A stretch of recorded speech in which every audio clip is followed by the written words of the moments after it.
ગુજરાત રાજ્ય પોલીસ આવાસ નિગમ લિમિટેડ દ્વારા વિવિધ આવાસો અને અર્બન પોલીસ સ્ટેશનનું ખાતમુહૂર્ત.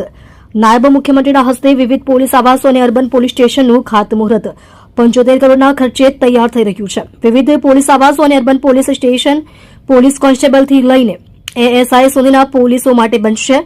પોલીસ કોમ્યુનિટી હોલની સામે આવાસ ભૂમિપૂજનમાં નાયબ મુખ્યમંત્રી હર્ષ સંઘવી સહિત સાંસદ મુકેશભાઈ દલાલ, ધારાસભ્ય સંદીપ દેસાઈ રહ્યા ઉપસ્થિત.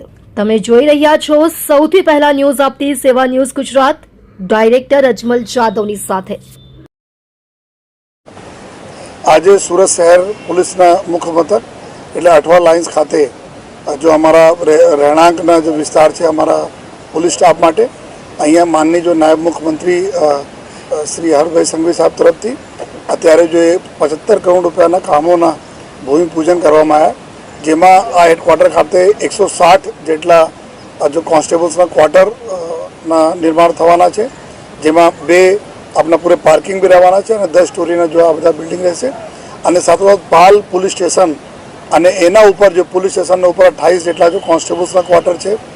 અમરોલી પોલીસ સ્ટેશનમાં જો પોલીસ સ્ટેશનના અંદર જો અમારી જગ્યા છે ત્યાં જો 24 જેટલા સબ ઇન્સ્પેક્ટર્સના ક્વાર્ટર છે જો અને ભેસ્તાનમાં જો 24 કોન્સ્ટેબલનો ક્વાર્ટર, એટલા બધા મળીને 224 જેટલા ક્વાર્ટર્સના પોલીસ સ્ટાફ માટે જો 75 કરોડ રૂપિયાના ખર્ચથી જો બાંધકામ શરૂ થવાના છે અને આવનાર લગભગ 1.5 થી 2 વર્ષના અલગ અલગ સમયગાળામાં આ સંપૂર્ણ કામગીરી પૂર્ણ થવાના છે. તો એના જ માનનીય નાયબ મુખ્યમંત્રી સાહેબ તરફથી એના ભૂમિપૂજન કરવામાં આવે અને આવનાર દિવસોમાં ભર જો જે રીતે અત્યારે માસ્ટર પ્લાન બની રહ્યા છે કે સમગ્ર જો અમારા સ્ટાફ છે પોલીસ સ્ટાફ એના બધાને ક્વાર્ટર મળે, આ દિશામાં બી જરૂરી કાર્યવાહી માટે જો નાયબ મુખ્યમંત્રી તરફ સૂચનાઓ પણ મળી છે, જેના ઉપર અમે કાર્યવાહી કરીએ છીએ.